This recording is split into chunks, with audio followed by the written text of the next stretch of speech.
안녕하세요. 돌쇠 뉴스 시작합니다. 오늘 겐토샤 골드에 올라온 칼럼인데요. 제목은 손에 쥐는 28만엔의 비참함, 올림픽에 들끓는 일본 곧 닥칠 고통스러운 현실입니다. 객관적 데이터를 이용해 평균 급여를 산출, 오랜 기간 오르지 않았음을 보였지만 문제는 앞으로 더 착취될 거라는 내용인데요. 체감 급여는 더 적다는 누리꾼들의 분노가 몰아쳐 댓글 순위에 진입했군요. 통크신 구독, 좋아요. 올림픽에 일본 전체가 들끓고 있지만 바탕에는 경제적 불안이 끊임없이 소용돌이치고 있습니다. 2019년 국세청의 민간급여 실태 통계조사를 기초로 일본인의 급여에 관한 현상을 살펴보겠습니다. 인생 100세 시대가 된 지금 60세는 은퇴 연령이 아니었습니다.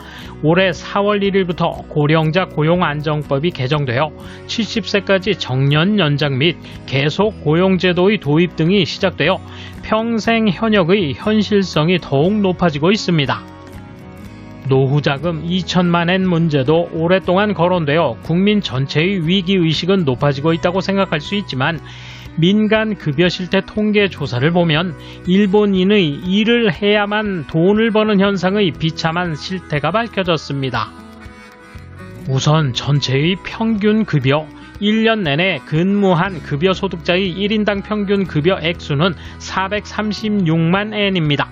연수입 436만 엔이면 어림잡아 월수입 36만 엔, 실수령액은 대략 28만 엔 정도 됩니다. 최근 2인 이상 가구의 소비 지출이 약 28만 엔 정도니까 가족을 부양하기엔 너무 빠듯한 금액입니다. 이는 어디까지나 평균액, 많은 일본인에게 노후자금 2천만 엔은 터무니없는 숫자임을 알려주는 데이터입니다. 가장 높은 보수의 업종은 전기, 가스, 열공급, 수도업입니다. 사원수 규모별로 보면 종사원 10명 미만 사업장에서는 100만엔 초과 200만엔 이하가, 30인 이상인 경우는 300만엔 초과 400만엔 이하가 가장 많았습니다. 업종에 따라 정의는 다르지만 일본에서 사업하는 회사의 90% 이상이 중소기업입니다. 특히 음식 서비스업의 경우는 개인이 경영하는 가게도 많아 빠듯한 생활에 채산성을 맞추는 경우도 적지 않습니다. 1인당 평균 급여를 연령 계층별로 보면 남성은 60세 미만까지는 연령이 높아짐에 따라 평균 급여도 높아져 55세에서 59세의 계층이 가장 높은 급여를 받는 경향이 있습니다. 여성의 경우는 연령별의 현저한 차이는 볼 수 없었습니다. 꾸준히 일하면 돈이 늘어나겠군 이라고 믿고 싶지만 임금 인상 코스에는 어처구니 없는 함정이 기다리고 있습니다. 세금입니다. 연간 급여 800만엔 초과인 사람은 512만 명으로 전체의 9.7%밖에 안 됩니다. 그러나 이들의 납세액 합계는 7조 130억 엔으로 전체의 65.2%를 차지하고 있습니다. 일본의 누진 과세로 연봉 1000만 엔 정도가 가장 손해라는 것은 일설로 알려져 있습니다. 이에 대해서는 전문가들이 날카롭게 지적합니다. 연수입이 1000만 엔이어도 실수령액은 600에서 700만 엔까지 줄어버립니다.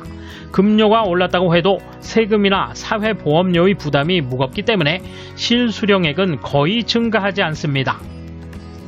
많은 사람들은 이 사실을 잘 모릅니다. 셀러리맨은 고분고분해서 국가로부터 착취당해도 불평 없이 계속 일하고 있는 것입니다. 직접세, 사회보험료 등이 가장 많은 것은 45세에서 54세, 실수입액의 약 20%나 공제되고 있습니다.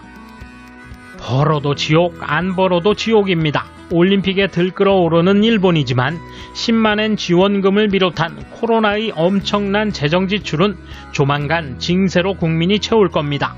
일본에서의 자산 형성은 곤란의 길로 가고 있습니다. 이에 대한 일본 누리꾼 반응 보실까요? 1980년대 중반에 사회인이 되었는데 내 급여는 제쳐두고 일본 사회의 급여가 올랐다는 느낌은 제로다. 오히려 평균적으로는 조금 내려갔다는 것을 실감한다.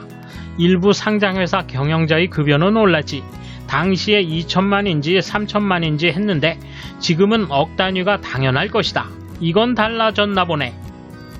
나중에는 최저임금이 올랐지. 그때는 650엔 정도였던 것 같아. 그렇다면 극히 일부의 상층부와 아르바이트가 오른 상황에서 중간층은 그대로거나 그 이하라는 거지. 이래가지고는 국가가 성장하고 있다고 말하기는 힘들 것 같아. 재무성에 지금의 정치가가 있는 한 달라지지 않는다. 일본이 이러는 동안 미국은 초봉 약 52만, 일본은 약 23만 정도, 2배의 차이가 벌어져 있다. 얼마나 잘못됐는지 결과가 나왔지만 검증도 안 하고 사실을 인정하지 않으니 바꿀 수밖에 없다. 나라에 강제 징수되는 것 중 제일 먼저 떠오르는 것이 세금입니다만 사실은 사회보험료가 실수입을 줄이는 원인입니다. 액수는 세금과 맞먹으며 인상률로 보면 소비세의 8 내지 10% 정도보다 높습니다. 사회보험료가 싸지면 실수입은 현격히 늘어납니다. 그러려면 의료비를 억제해야 하는데 그건 노인 의료를 어떻게 할 것인가 하는 문제입니다. 건강히 장수하는 것이 가장 좋지만 연명만을 위한 치료가 남아있고 본인도 빨리 편안해지고 싶은 사람에게 의료비를 계속 사용하는 것은 후세대의 부담을 고려했을 때 과연 올바른 선택일까요? 평균 급여가 가장 높은 업종이 전기, 가스, 열공급, 수도업이라고 평균 824만 엔이라는데 생활에 필수적인 것을 빙자하여 바가지 씌우는 것 같다. 너무하다는 생각이 든다. 평균 28만? 또 관료들이 적당히 수치를 계산해 평균을 내는군. 그런 식으로 받는 사람은 많지 않아. 그것만 있으면 생활은 아직 편해. 이건 또 평소와 같은 방식으로 증세, 새롭게 과세하기 위한 구실로 삼으려는 준비인가? 정치인과 관료는 수치로 보지 말고 현실을 봐. 학교 공부만 잘하니까 숫자를 잘 다루지만 현실을 보는 지능은 없다. 돈만 짜내는 것밖에 생각 안 하면서 일본은 자꾸자꾸 쇠퇴해가는, 당연히 아이는커녕 결혼조차 할 수 없는 사람이 계속 증가한다. 결국 정치가와 관료들은 자기 몫이 적어지는 게 싫어서 짜내기만 한다. 너무 더러워. 급여는 오르는데 세금과 사회보험료도 오르니 실수입은 초임부터 달라지지 않았다. 이럴 수가 있어. 책임만 늘어날 뿐 무엇 때문에 일하고 있는지 아무리 생각해도 이 나라의 방향은 잘못됐다. 어떻게 좀 바꿔야지. 자본주의는 기본 착취 구조이므로 급여는 최대한 낮게 억제하고 사업주가 수익의 대부분을 얻는다. 거기다가 대기업이 시장을 거의 독차지하면서 부의 편중 현상이 있기 때문에 제로에서 신사업으로 완성되는 것은 매우 어렵다. 즉 일부의 부유층과 다른 일반 종업원의 구도가 고정화되어 있다.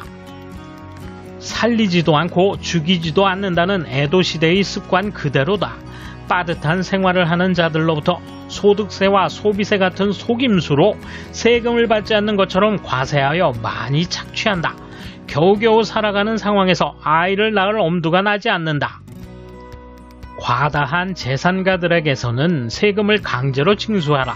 실수령액 28만 엔이라면 혼자 살기에는 여유롭지.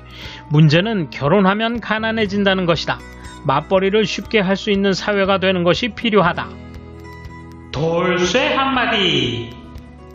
침체로부터 빠져나오기 위해 모든 역량을 집중해야 할 텐데 아무런 의미 없는 올림픽이라니 마지막 불나방잔치 얼마 남지 않았군요.